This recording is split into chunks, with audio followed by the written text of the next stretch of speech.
Hola, bienvenidos a una nueva cápsula de Daily Big, tu tip de innovación diario. Hoy vamos a continuar hablando sobre los mercados dentro de lo que es Lean Startup, los tipos de mercado, y vamos a profundizar en los mercados existentes. ¿Qué son esos mercados existentes? Bueno, pues es un mercado existente, es un mercado que ya funciona, donde ya hay competencia, ya hay una serie de productos, ya hay un cliente y hay muchos negocios o bastantes negocios similares, ¿no? Es decir, hablamos de un mercado maduro en clientela y en todo lo que tiene que ver con el desarrollo del modelo de negocio, ¿vale? Lo importante en este tipo de mercados es nutrirte del feedback de la competencia, sobre todo, ¿vale? Y intentar mejorar características de elementos que no funcionan tan bien. Elementos que el cliente estaría dispuesto a cambiar o mejorar y pagaría un poquito más o un poquito mejor, más contento, por cambiar esos elementos. Aquí algunas características clave de este tipo de mercados pues son que conocemos al cliente y tenemos mucha información del problema o la necesidad. Principalmente las innovaciones o las diferenciaciones irán enfocadas a mejorar las necesidades del cliente, ¿vale? Hay el riesgo que tenemos, es un riesgo de entrada porque nosotros no tenemos una marca o no estamos posicionados dentro de este mercado, y hay otro riesgo importante o otro problema importante, y es que habrá muchísimos competidores y habrá que diferenciarse de alguna manera, ¿no? Y no solamente la diferenciación puede venir o debería venir por el precio. Es un elemento clave, ¿no?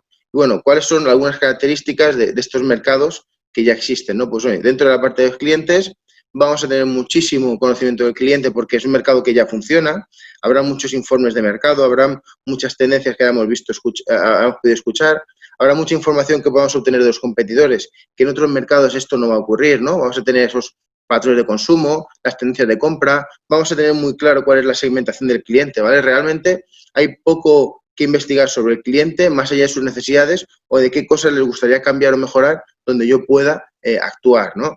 Dentro de la parte de necesidad del cliente, como comentábamos, ¿no? Pues el cliente buscará algo mejor o algo más barato, alguien que me ofrezca lo mismo más barato o alguien que me ofrezca algo mejor para seguir pagando lo mismo un poquito más. Ese riesgo que contemplamos, otro elemento clave dentro del mercado, es un riesgo alto por el tema, como comentábamos, del posicionamiento de marca, ¿no? De la apertura y mantenimiento de esos canales. Es decir, hay una serie de barreras de entrada mucho más importantes que quizás en otros mercados, ¿no? Porque, como comentamos, es un mercado mucho más colapsado, y aquí, bueno, ponemos algunos ejemplos, ¿no? Pues SEAT, cuando empieza a hacer coches o cuando está haciendo coches, pues está haciendo, a lo mejor, compitiendo en un mercado que funciona exactamente igual que el resto y lo que tengo que ofrecer es algo diferente, ¿no? Trabajar la marca o trabajar el producto-precio. O TIPSA, que es una empresa de logística, pues al final está entrando a hacer lo mismo que hace Correos, hacer lo mismo que hace Seguro o MRV, ¿vale? Pero intenta hacerlo pues de otra forma más barata o con una mejor experiencia del cliente, ¿vale? Al final, la clave de estos mercados es no subestimar a las empresas que ya están establecidas en el mercado, vamos a aprender de ellas, ¿vale? No subestimar las fuerzas operativas y de red que existen en estos mercados. Muchas veces lo que nos encontramos son bloqueos operativos porque no podemos poner en marcha nuestro producto, nuestro servicio, nuestro negocio, porque nos están bloqueando o porque necesitamos una serie de canales que no vamos a poder acceder o va a ser muy complicado. Y lo importante aquí es analizar el índice de innovación. No vamos a ver cuánto de innovadores están siendo, qué cosas nuevas puede requerir el cliente y cuáles podemos nosotros ofrecerles, por así decirlo. Algunas características más de estos mercados, ¿no? Pues comentábamos, ya existen empresas de referencia que me van a ayudar a entender muy bien cómo funciona, ¿no? Qué cosas han funcionado y qué cosas no. Voy a analizar un poco muy bien esa competencia, voy a analizar qué cosas han hecho en su histórico y voy a intentar implantar cosas que yo crea o que yo piense o haya visto que funcionen, ¿no? Vamos a ver que los clientes, al ya conocer el producto o el servicio, realmente no van a tener una barrera de entrada psicológica hacia el mismo, ¿no? Van a saber usarlo, no hay una barrera, por así decirlo, de adopción de esa tecnología. No necesitamos hacer un trabajo de evangelización con esos clientes, ¿no? Con lo cual tampoco necesitamos entrar a un nicho muy concreto de clientes e innovadores porque vamos a poder acceder a un mercado de masas mucho más rápido, ¿no? La competencia se va a basar normalmente, si hablamos de productos innovadores o tecnológicos, en esa tecnología, ¿vale? Y debemos buscar, como comentamos, mejorar esa oferta actual que hay ahora mismo, ¿no? Y luego el posicionamiento que consigamos en el mercado, que es lo que va a luego marcar un poco nuestra capacidad de ventas y crecimiento, se va a basar en ese producto, ese servicio y en cómo los clientes lo valoren, ¿vale? Esa es una de las claves de este mercado, de estos mercados existentes. Comentamos el primer tipo de mercados, el mercado normal que podemos ver de cualquier empresa que está colapsado o ya establecido, ¿no? Como comentamos, estos errores comunes, ¿no? De subestimar a las empresas establecidas, porque la realidad es que aunque pensemos que lo hacen mal, ellas generan dinero y tú aún no lo estás haciendo, ¿vale? Si realmente no llegas al cliente, no vas a tener un efecto real y luego analizar esos procesos de mejora continua y de feedback con el cliente que quizás esas empresas más establecidas se han olvidado de hacer, ¿no? Pues se han metido más en una parte operativa, se dedican a ejecutar y normalmente lo que hacen es dejar un poco de lado al cliente, ¿no? Una de las principales cosas que veremos es que el cliente normalmente con este tipo de empresas se siente más incómodo o quiere cambiar porque piensa que ya no le hacen cosas a él como cliente, ¿no? Sino que simplemente operan. Vale.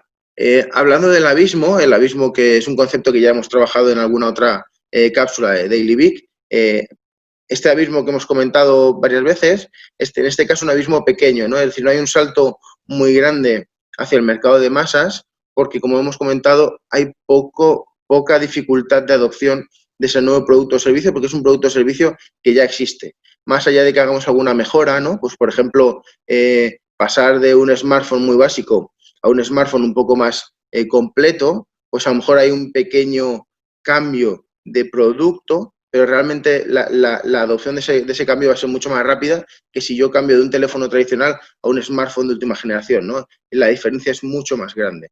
Y aunque pensemos que ese mercado es mucho más grande y por lo tanto un pequeño trozo de la tarta va a ser mucho más interesante, realmente es un mercado donde hablamos de un océano rojo, ¿no?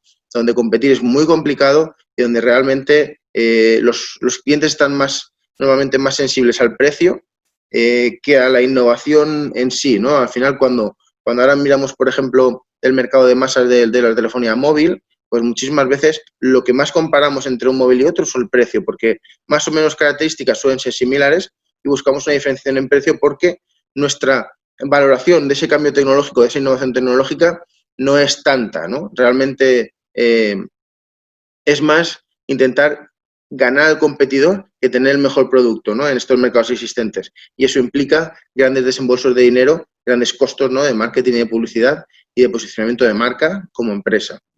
Este sería un poquito cuál sería el modelo de curva de ventas en un mercado existente, ¿no? Vamos a ver que en el resto de mercados va a ser muy diferente, pero en un mercado existente es un modelo mucho más lineal porque es más fácil empezar desde el inicio a facturar porque conocemos el cliente, conocemos lo que tenemos que ofrecerle, conocemos muy bien todo lo que va a necesitar o creemos conocerlo, con lo cual, si ejecutamos bien ese modelo de negocio, digamos que va a ser un crecimiento más acelerado, ¿no? Más lineal, más estable en el tiempo, ¿vale?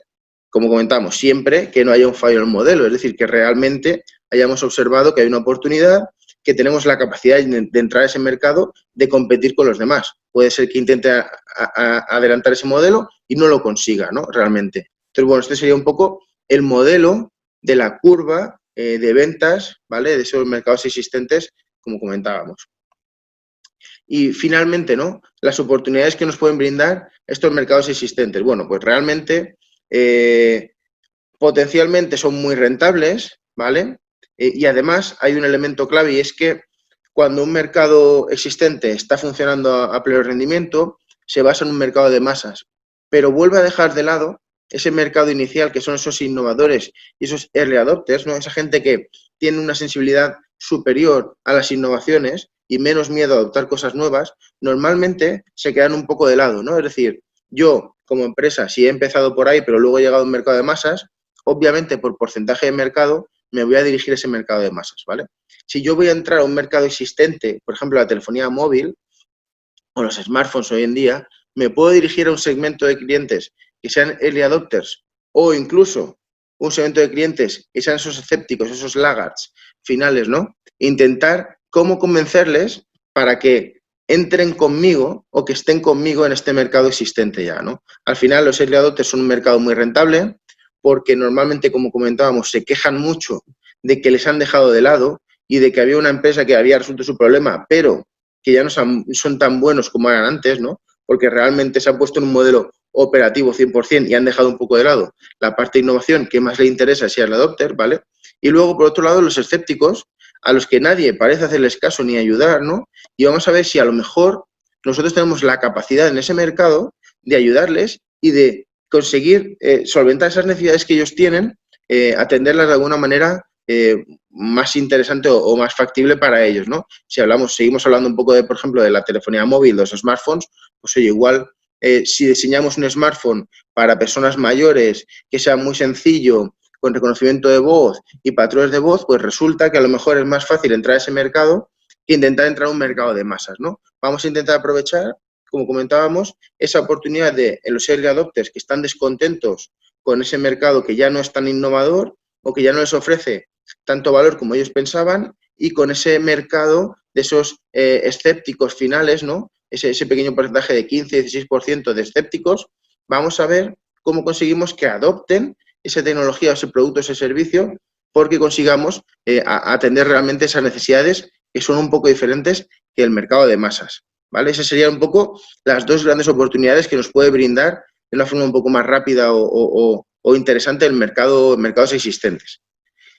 Y bueno, llegamos al final de la cápsula de hoy y mañana continuaremos con otro nuevo tipo de mercado. Muchas gracias.